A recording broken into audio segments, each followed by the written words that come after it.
4 personal finance tips you should know. First, it's the 50-30-20 rule.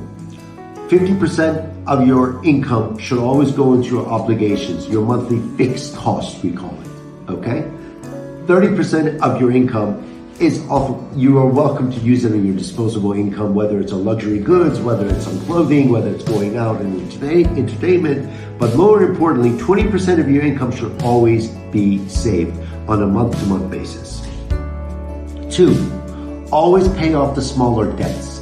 Whenever you pay off the smaller debts, there is a feeling of pride, confidence, and joy, which will allow and accelerate for you to pay off the larger debts.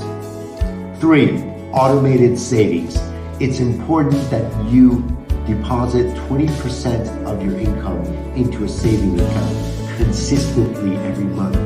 This will not only improve your cash flow, but it'll also save for a rainy day.